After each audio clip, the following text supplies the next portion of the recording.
ओम शांति। आज 31 जुलाई 2026 की बाबा की मुरली सुनते हैं। आज बाबा ने कहा, मीठे बच्चे, शिव बाबा को ये भी लालसा नहीं है कि बच्चे बड़े होंगे तो हमारी सेवा करेंगे। वह कभी बूढ़ा होता नहीं, बाप ही है निष्काम सेवाधारी।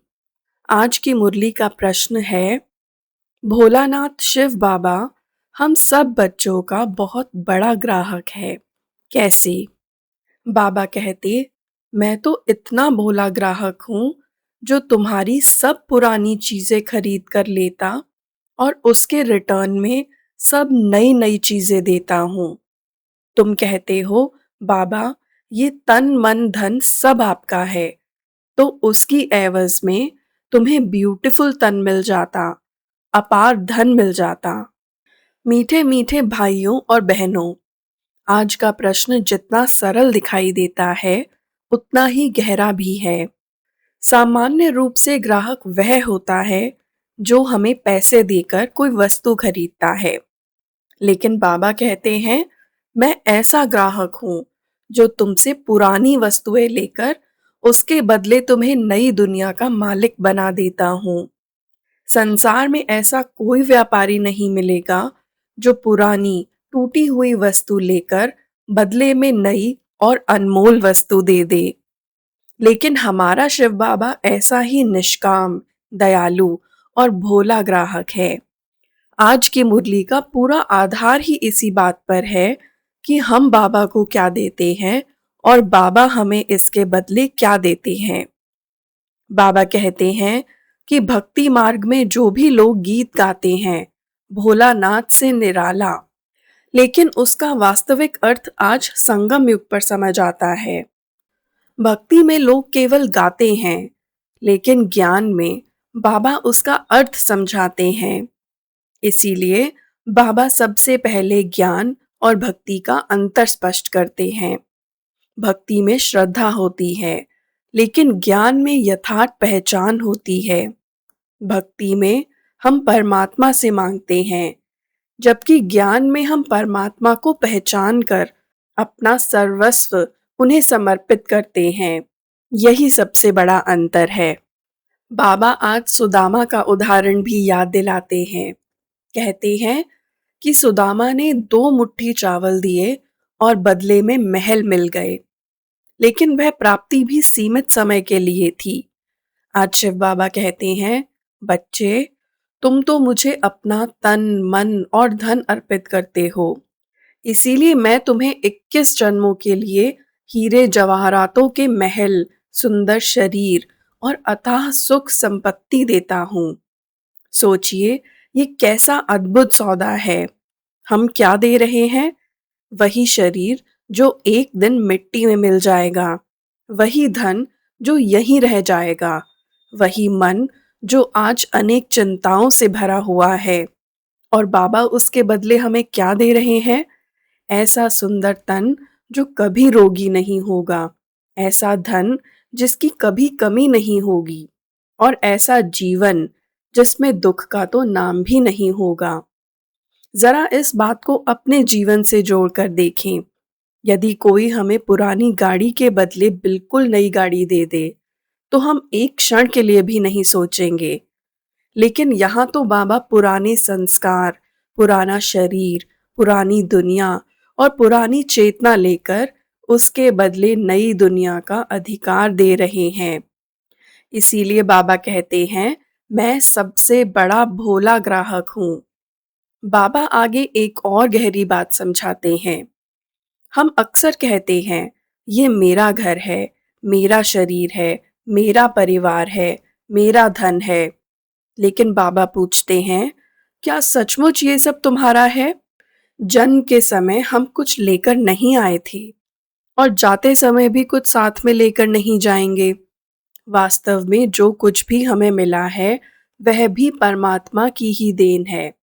इसीलिए जब हम कहते हैं, बाबा ये तन मन धन सब आपका है, तो हम कोई एहसान नहीं कर रहे, बल्कि अपने वास्तविक मालिक को उसकी अमानत लौटा रहे हैं।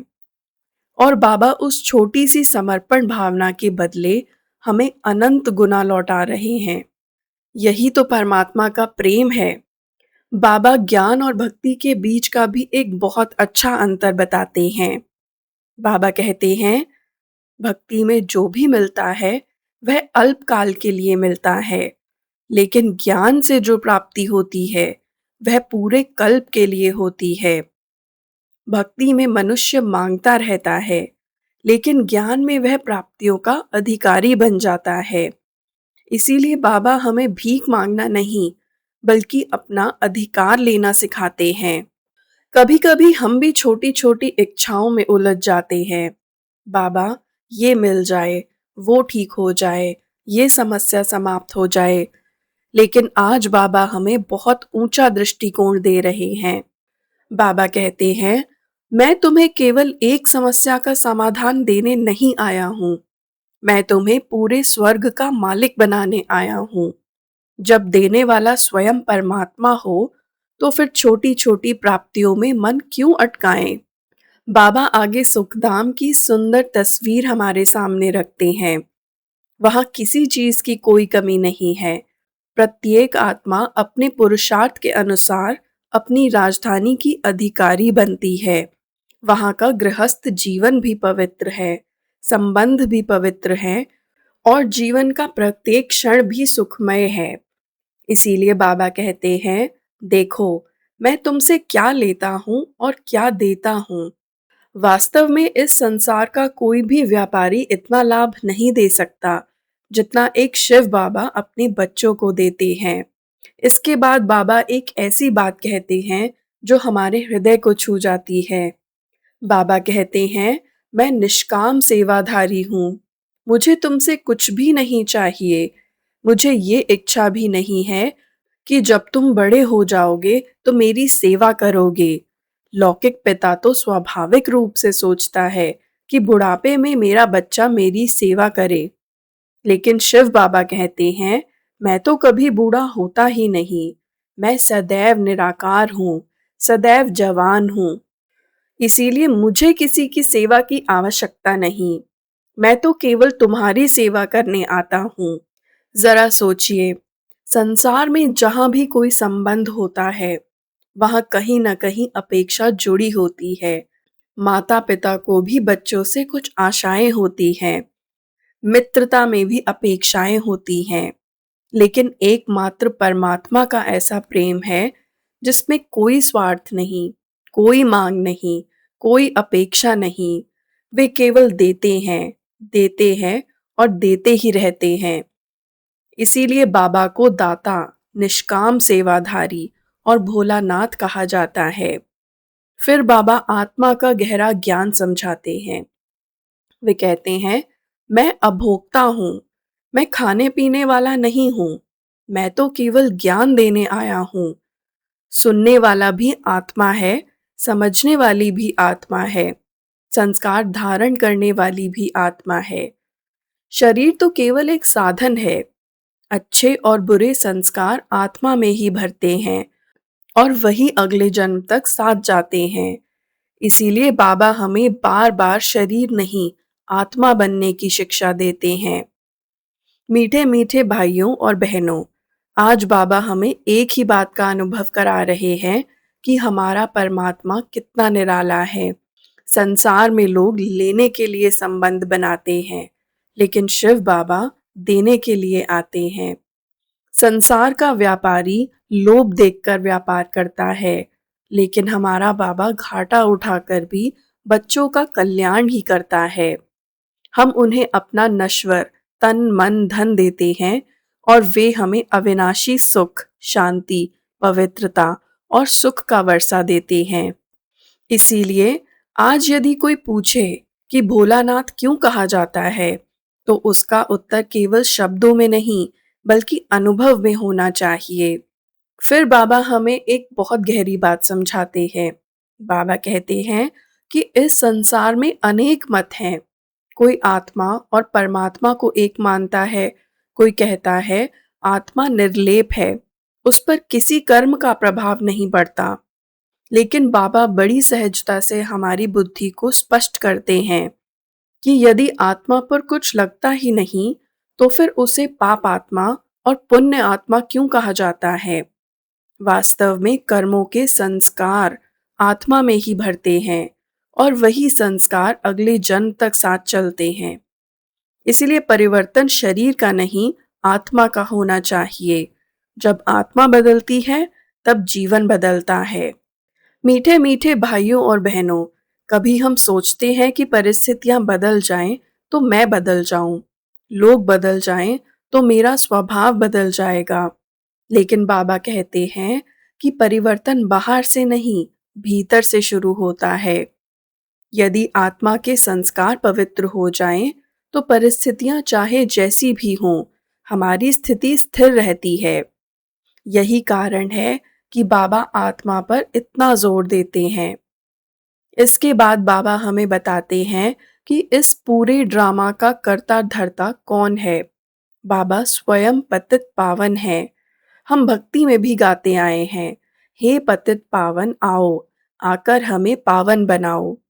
लेकिन आज बाबा कहते हैं कि ये केवल गाने की बात नहीं, अनुभव करने की बात है। ब्रह्मा, विष्णु और शंकर को पतित पावन नहीं कहा जाता। पतित से पावन बनाने वाला केवल एक निराकार शिव बाबा है। वही दुख हरता है, वही सुख हरता है और वही नई दुनिया की स्थापना करता है। बाबा बताते हैं कि निराकार होकर भी मैं शरीर का आधार क्यों लेता हूँ। बाबा कहते हैं कि इस सृष्टि के आदि देव ब्रह्मा के बहुत जन्मों के अंत में मैं प्रवेश करता हूँ और उनके माध्यम से तुम बच्चों को ज्ञान सुनाता हूँ। ये ड्रामा का निश्चित पार्ट है। इसीलिए आज हम कोई साधारण मनुष्य की बातें नहीं कर रहे, बल्कि परमात्मा स्वयं ब्रह्मा तन द्वारा हमें पढ़ा रहे हैं। इस स्मृति में रहने से ही हमारा नशा बढ़ता है कि हमें पढ़ाने वाला स्वयं ज्ञान का सागर है। फिर बाबा सन्यास और राजयोग का अंतर बहुत सुंदर ढंग से समझाते हैं। बाबा कहते हैं कि सन्यासियों का वैराग्य सीमित है, वे घर परिवार छोड़ते हैं। लेकिन बच्चों, तुम्हारा वैराग्य उनसे भी ऊंचा है। तुम्हारा वैराग्य पूरी पुरानी दुनिया से है। तुम जानते हो कि यह पुरानी दुनिया अब परिवर्तन होने वाली है और हमें नई दुनिया में जाना है। इसीलिए हमारा त्याग किसी व्यक्ति या परिवार का नहीं, बल्कि देह अभिमान, पुरानी वृत्तियों और पुरानी दुनिया की आसक्ति का है। ये बेहद का वैराग्य है। जरा अपने आप से पूछें, क्या हमारा मन अभी भी पुरानी दुनिया की बातों में अधिक उलझा रहता है? क्या छोटी-छोटी बातों से मन हिल जाता है? यदि हाँ, तो बाबा हमें याद दिला रहे हैं कि हम नई दुनिया के निवासी बनने वाले हैं।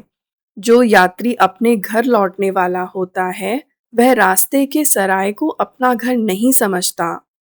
उसी प्रकार हमें भी इस पुरानी दुनिया में रहते हुए उससे न्यारे रहने का अभ्यास करना है। फिर बाबा आज की मुरली का सबसे महत्वपूर्ण पुरुषार्थ बताते हैं। बाबा कहते हैं, शिव बाबा को याद करने से हम पुण्य आत्मा बन जाएंगे। यह मार्ग बहुत सहज है, लेकिन कठिनाई केवल एक ही है, याद भूल जाती है। यही माया का सबसे बड़ा खेल है। इसीलिए बाबा बार बार हमें स्मृति में रहने की शिक्षा देते हैं।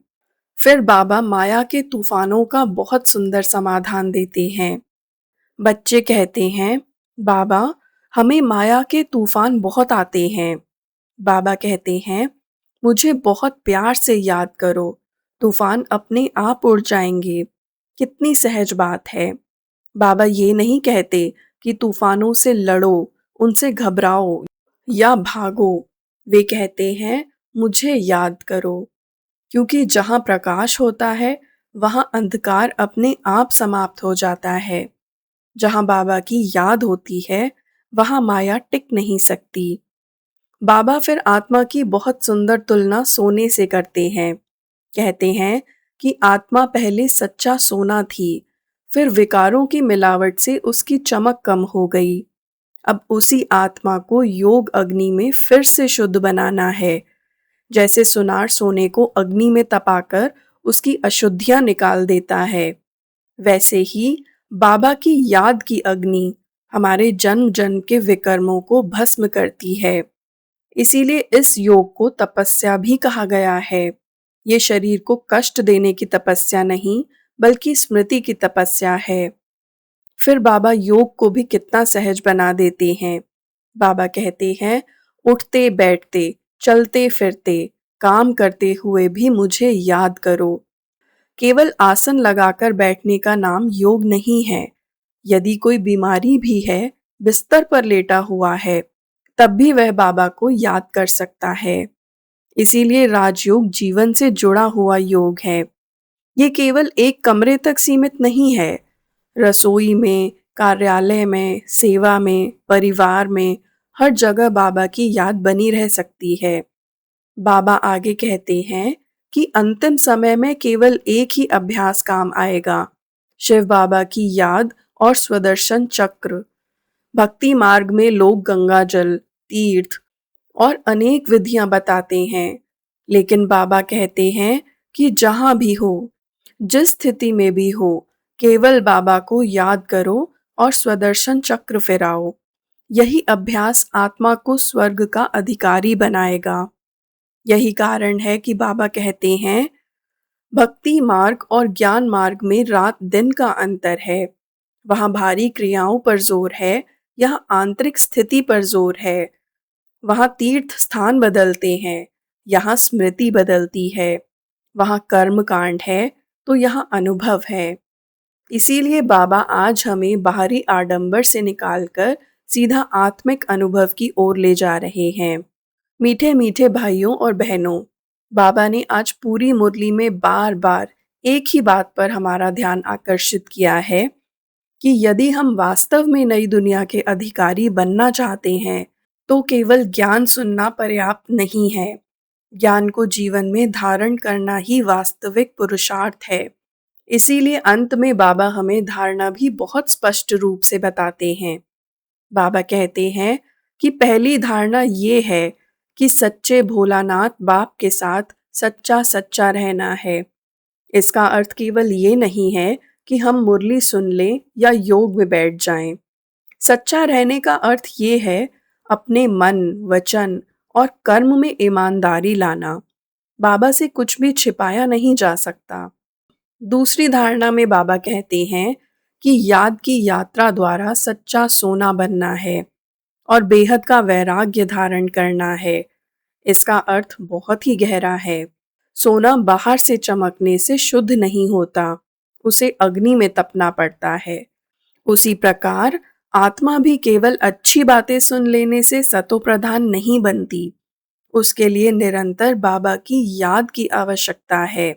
जितनी याद बढ़ेगी, उतनी ही आत्मा के पुराने संस्कार समाप्त होते जाएंगे। और बेहद का वैराग्य का अर्थ संसार से भागना नहीं है, बल्कि संसार में रहते हुए मन को बाबा के साथ जोड़ना है। अब आइए आज के वरदान की ओर चलते हैं। वरदान है, स्वयं को सदा निमित्त समझकर संकल्प और कर्म में सफलता का अनुभव करने वाले सदा निश्चिंत भव। कितना सुंदर वरदान है। बाबा कहते हैं कि जहाँ मैं आता है, वहाँ बोझ आ जाता है, और जहाँ बाबा आता है, वहाँ हल्कापन आ जाता है। यदि हम सोचते हैं, मैं सेवा कर रहा हूँ, मैंने ये किया, मेरी वजह से ये हुआ, तो थोड़ी सी ही बात में मन भारी हो जाता है। लेकिन यदि हर कार्य में ये स्मृति रहे कि मैं तो केवल बाबा का निमित्त हूँ, कराने वाला तो बाबा है, तो जीवन बहुत सहज हो जाता है। आज का स्लोगन है, जो सदा स्वयं को ट्रस्टी समझकर चलते हैं, वही डबल लाइट बन उड़ती कला का अनुभव करते हैं। कितना सुंदर स्लोगन है। ट्रस्टी का अर्थ है जिसके पास सब कुछ है, लेकिन वह किसी भी चीज को अपना नहीं मानता। यदि घर है तो बाबा की अमानत है, यदि शरीर है तो बाबा की सेवा का साधन है, यदि धन है तो बाबा का दिया हुआ है। यदि प्रतिभा है तो बाबा की देन है। जब मेरा शब्द समाप्त होता है तभी मन हल्का हो जाता है, और जब मन हल्का हो जाता है तभी आत्मा उड़ती कला का अनुभव करती है। और अंत में बाबा का अव्यक्त इशारा भी बहुत महत्वपूर्ण है। बाबा कहते हैं कि समय तेजी से आगे बढ़ रहा है, इसीलिए अब केवल सामान्य पुरुषार्थ पर्याप्त नहीं है। बच्चों को ज्वाला स्वरूप बनने का अभ्यास करना है। इसका अर्थ क्रोध की ज्वाला नहीं, बल्कि योग की ज्वाला है। ऐसी स्मृति, ऐसी आत्मिक स्थिति कि हमारे प्रत्येक संकल्प से पवित्रता की किरणें फैलें। जब आत्मा स्वयं प्रकाशमय बनती है, तब वह केवल अपना ही नहीं, दूसरों का भी कल्याण करती है। मीठे मीठे भाइयों और बहनों, आज की पूरी मुरली का सार यदि एक वाक्य में कहें, तो बाबा हमें यही समझा रहे हैं कि हमारा परमात्मा संसार का सबसे बड़ा दाता और सबसे बड़ा भोला ग्राहक है। हम उन्हें अपना नश्वर तन, मन और धन देते हैं, और वे हमें 21 जन्मों का अविनाशी सुख, पवित्रता और स्वर्ग का वर्षा देते हैं। इसीलिए अब हमारा पुरुषार्थ यही होना चाहिए कि हम सच्चे दिल से बाबा के बने, स्वयं को ट्रस्टी और निमित्त समझें, याद की यात्रा से आत्मा को सच्चा सोना बनाएं और बेहद का वैराग्य धारण करते हुए हर कदम श्रीमत पर चलें। ओम शांति।